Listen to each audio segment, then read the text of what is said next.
My grandmother's funeral was on a Tuesday. I remember because Uncle Nolan complained about his Italian leather shoes getting ruined, his mother's casket lowering into the ground, yet all he cared about was himself. I held my eulogy notes, palms damp with sweat, knowing Grandma had chosen me to speak, not him. She always believed in me, telling me I was like Grandpa, quiet, but always thinking 3 steps ahead. As they buried her, Nolan checked his phone, oblivious. I wanted to call him out, but Grandma's words echoed in my mind. Sometimes the smartest move is to let others think they're winning. 3 days later, at the will reading, everything changed. I had spent years by Grandma's side learning about her empire. She built it from nothing, and she always told me, your inheritance isn't just money, it's a legacy of patience and wisdom. But when Avery, the family lawyer, started reading, something felt wrong. Her hesitation, the way she glanced at me, it all led to the gut punch. Nolan was named executor of the estate. I kept my face neutral, just as Grandma taught me, but my stomach dropped. Nolan smirked. Discussions don't mean anything without paper, kid. Mom knew who could handle the responsibility. For 5 years, he would have complete control. Every asset, every company, mine in name, but his to run. He owned my future. I looked at Avery. The documents were legally sound, but something in her eyes told me she wasn't convinced. Nolan, however, was already basking in his victory. Face it, Elias, you'll never amount to anything. I clenched my fists but stayed silent, remembering my last conversation with Grandma. That day, her hands had trembled slightly as she handed me a small flash drive. Now I finally understood why. Keep this safe, she'd said, and remember what I taught you about playing the long game. That evening, as I sat in my apartment staring at my laptop screen, pieces started falling into place. The flash drive contained years of correspondence, financial records, and transaction histories. But more importantly, it had Grandma's real estate strategy guide, her blueprint for building her empire. I noticed a pattern in her acquisitions, something subtle that most people would miss. She'd built redundancies into her company structure, creating a web of interconnected entities. Always have a backup plan, she'd told me, and never let anyone see all your cards at once. That night, I made a decision. Nolan wanted to play games, fine, but I'd play by Grandma's rules. The next morning, I called Arya, my old friend from college. Remember that startup idea we discussed? I think it's time, the tech platform, but you said we needed capital. Things have changed, I replied, thinking of the small inheritance from my other grandmother that I'd been saving. It wasn't much compared to what Nolan was controlling, but it was enough to start. Over the next few weeks, I watched Nolan parade around town, boasting about his new position.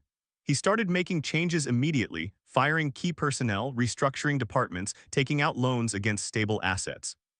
Classic Nolan, all flash and no substance. But I stayed quiet, remembering Grandma's words about patience. I had the flash drive, her lessons, and most importantly, I had time.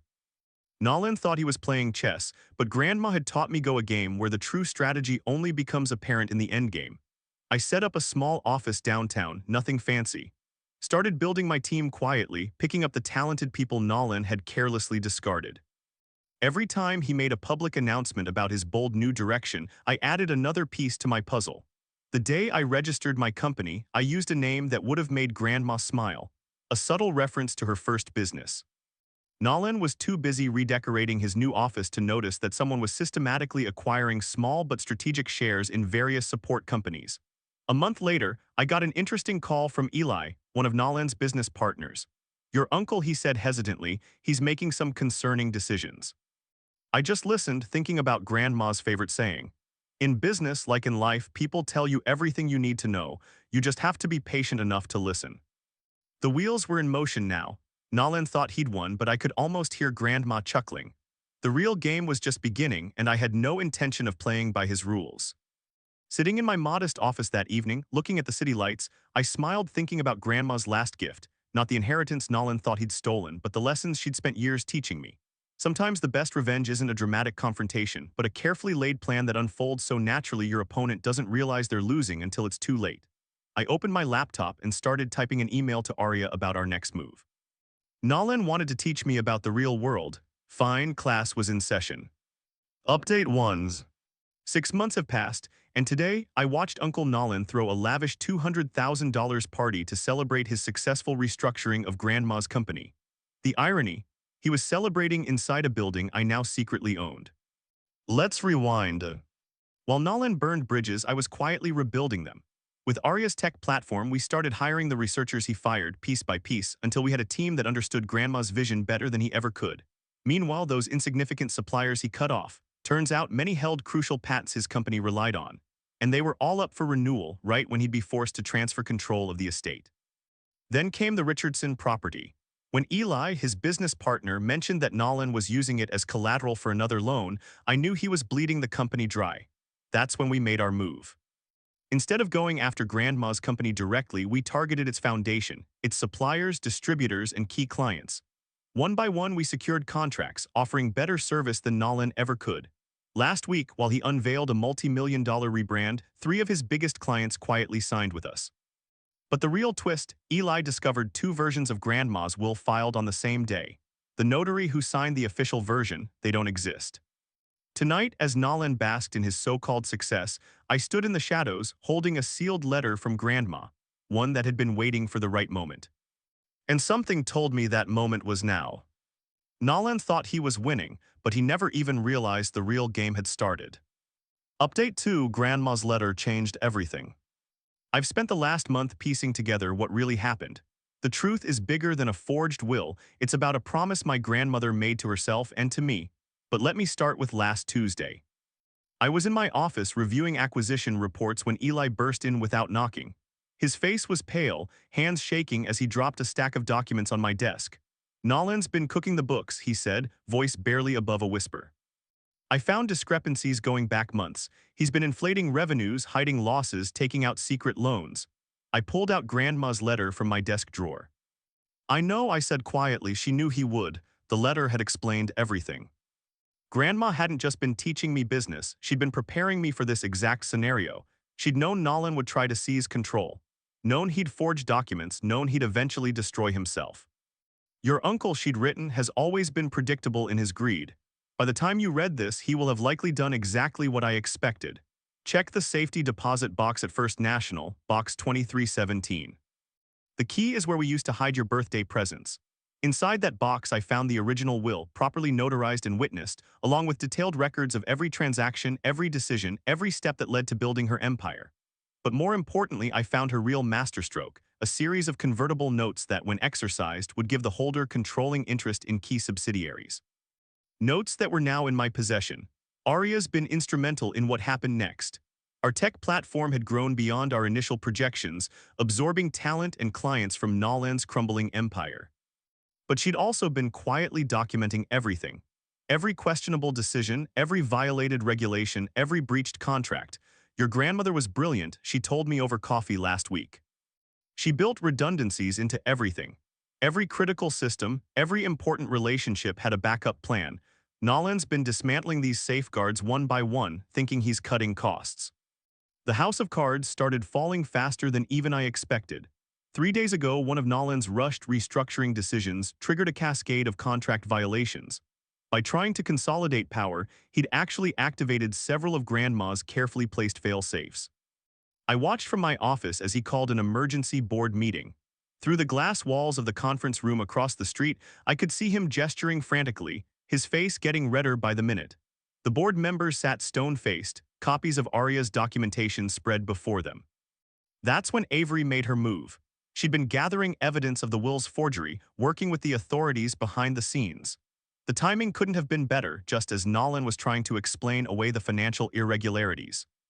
She walked into the board meeting with 2 officials. I didn't need to be in the room to know what happened next. I'd seen the evidence myself, not just of the forged will, but of years of financial manipulation. Nolan hadn't just been stealing my inheritance, he'd been systematically looting the company. Eli called me an hour later. "He's gone completely off the rails," he said. Started accusing everyone of conspiring against him, then he tried to delete everything from his computer. I smiled, thinking about the backup servers Arya had set up months ago. Did he really think Grandma wouldn't have disaster recovery protocols in place? The next 48 hours were intense. As news of the irregularities spread, clients started jumping ship right into the arms of our company. Suppliers began enforcing contract terms that Nolan had ignored. The carefully built web of relationships and fail-safes that Grandma had constructed began to activate one by one. Yesterday morning, I finally decided to visit the main office. The security guard, the same one who's been there since Grandma's time, gave me a knowing smile as I walked in. The lobby was chaos with executives rushing around, phones ringing off the hook. I took the elevator to the top floor to Grandma's old office. Nolan had redecorated, of course, all chrome and black leather, trying to erase every trace of her, but he'd missed something crucial. Behind the pretentious modern art piece he'd hung on the wall, there was still a small mark, a tiny arrow Grandma had carved, pointing to what looked like a normal section of wood paneling. I pressed it just like she'd shown me years ago. A hidden compartment popped open, revealing one final envelope. Inside was a single page, dated just weeks before she died. It was a transfer document, signing over her personal shares in the holding company, not to the estate but directly to me, completely legal, completely separate from the will. Nolan had been so focused on controlling the estate that he'd missed the bigger picture. The door opened behind me. I turned to see Nolan standing there, his expensive suit wrinkled, his face ashen. "How?" he asked, his voice cracking. "How did you do this?" I held up Grandma's letter. "I didn't," I said quietly. "She did. You were so busy looking down on me, you never noticed her teaching me how to look ahead." He stepped forward, reaching for the letter. I pulled it back, watching the realization dawn in his eyes. All those times he'd mocked me for spending time with Grandma, listening to her stories, learning her strategies. She'd been preparing me for this moment. The phone on his desk, my desk now, started ringing. The caller ID showed the board chairman's number. Nolan stared at it, then at me, finally understanding.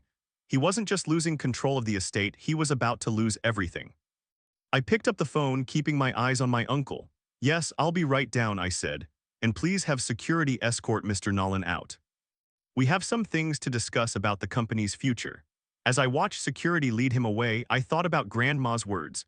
The best revenge isn't taking something from someone, it's letting them lose it all by themselves. The board is waiting.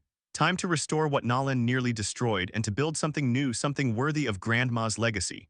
But first, I think I'll rehang her portrait in the lobby, right where it belongs. Final update. For 2 weeks, Nolan dodged my calls, scrambling to rally support. But yesterday, the truth finally caught up with him.